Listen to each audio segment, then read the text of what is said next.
Hey everyone, Tim Schofield here, and today we are going to take a look at mobile gaming, specifically NVIDIA's GeForce Now, because it does allow you to play console PC quality games on your mobile phone. Especially now that it's the new year, I want to take a look at NVIDIA's GeForce Now and see where it stands. So we'll talk about performance, take a look at the latency, and talk about the different memberships that they have, and specifically if it's something worth trying. And speaking of mobile gaming, this portion of the video was sponsored by Otterbox, and you may recognize Otterbox as a mobile phone case company. I remember one of my first phones, I actually had an Otterbox case on it. Now, I got an exclusive sneak peek at Otterbox's new next-gen gaming accessory portfolio, and I've got it here in this box, and as you can tell, it is designed for Xbox. Now, their goal is to bridge the gap between console and mobile gaming, along with gaming at home versus while you're on the go.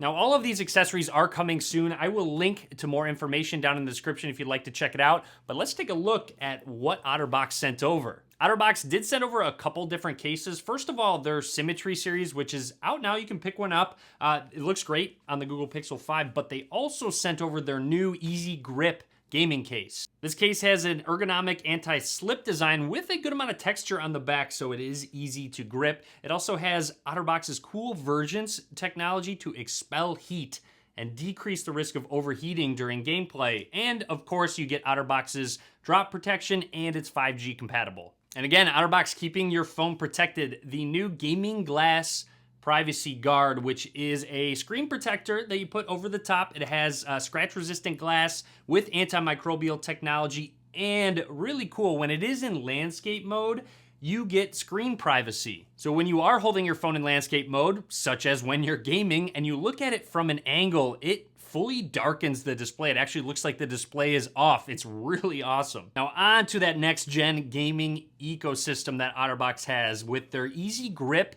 controller shell, which is a shell to go on top of your Xbox controller. Not only are you going to get Otterbox's protection out of this shell, but also it has swappable grip pads, which offer a lot of comfort and grip to your controller. And since you can swap out the grips, you can get different designs, and these grips are dishwasher safe to keep them clean. Otterbox has their new mobile gaming clip that connects to your Xbox controller and holds whatever phone you need it to. Now, this is designed specifically for Xbox and doesn't interfere whatsoever with the controller while you're using it because it sits above where the controls are on the gamepad. And since it sits above that controller, it balances the weight, which keeps it much more comfortable over longer periods of time. And finally, let's take a look at Otterbox's gaming carry case to keep all of the things you need in one place for a quick setup. This case will protect your controller's joysticks and triggers from damage when you're moving around with it in the case. It does have a nice handle to carry the case around, also with some extra compartments for storage. And since that mobile gaming clip does fold down, you can have the shell, the gaming clip, and your controller all fit in this Otterbox gaming carry case. And one of my favorite features of the carry case is that pop-up stand where it can hold your phone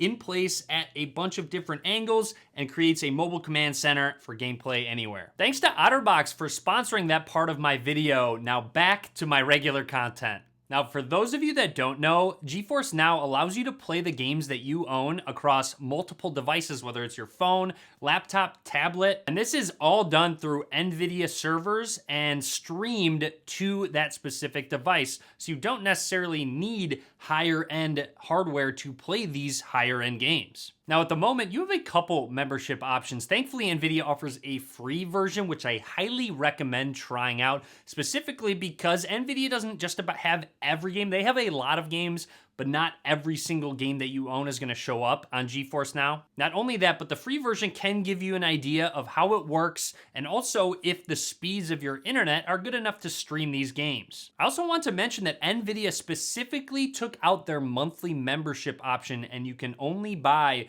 a 6-month membership now, which is interesting because it makes you realize that there potentially is a capacity on the number of people that can take advantage of this service. The GeForce Now app is pretty streamlined across multiple devices. You do sync up various accounts, including Steam, to your GeForce Now library, and it will show up the games that you own that NVIDIA has access to stream. Now, for me, my experience has been very positive using GeForce Now as long as I had a solid, stable internet connection. That was one of the most important things. Since that is the priority, it takes the need of hardware out of the equation. So when newer, higher end games start to come out, it could potentially delay your need to upgrade the hardware of your existing laptop or desktop. Now, I have a high-end desktop. However, when I'm away from that desktop, I can bring with just about any of my devices and still play the same games that I'm playing on that desktop. Granted, you're not going to get as high of frames per second. The latency is going to be a little bit lower, considering you're playing over cloud gaming as opposed to directly on hardware. But again, it's still a great option. One thing I love is I can now play Rocket League on my phone, which is really cool. It's like, again, one of my favorite games, so it's a lot of fun to be able to play just through GeForce Now. And yes, there is some latency when cloud gaming. If you're playing single player games, it's totally fine. But then when you get to the more intense multiplayer games, you can notice a difference, but it isn't a deal breaker.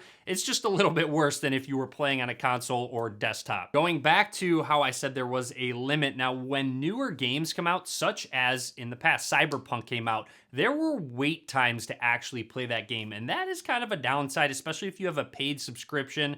There were some higher wait times. It wasn't just 5 minutes. It was exceeding 20 minutes of wait times to play this game over their cloud service. Now that demand to play that game has gone down, the wait times have decreased significantly, but you do have to kind of keep that in mind when a hyped up game does get released. The odds of you being able to play that game instantly are kind of low. And again, I highly recommend trying the free version first, and I personally have used the paid version. However, I talked to my friend Marcelino, who did use the free version, and he said the most he ended up waiting in a queue was about 10 minutes, and that was about the start of the new Apex Legends season. So again, once things start getting hyped up, your wait times will start to increase. He said generally his wait times were around 2 to 3 minutes to jump into a standard game, which is pretty manageable, especially because it's a free service. But he said the biggest downside of the free subscription is that you only have an hour's worth of playtime. And once you hit that limit of that hour, you have to go back into the queue and re-queue. Again, the wait times haven't been bad once things slow down. But again, if you're trying to play Cyberpunk on a free subscription as it released, you're probably not going to be able to because all of the paid members will jump in line in front of you. Something else worth considering, I know I mentioned you don't have to upgrade your hardware, but storage has also become a problem, especially for larger games.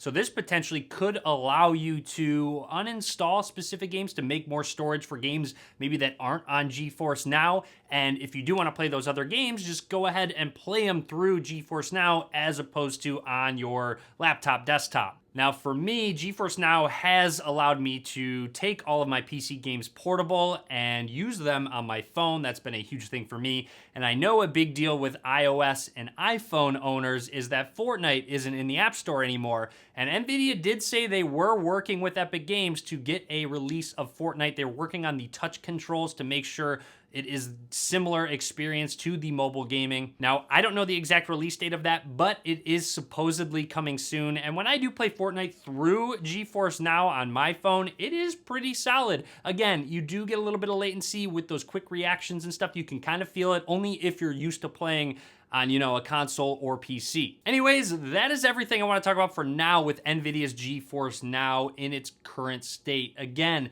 really curious to see how demand will start to ramp up and if they start to limit more of those memberships and see how queue times in the free membership continues to go up.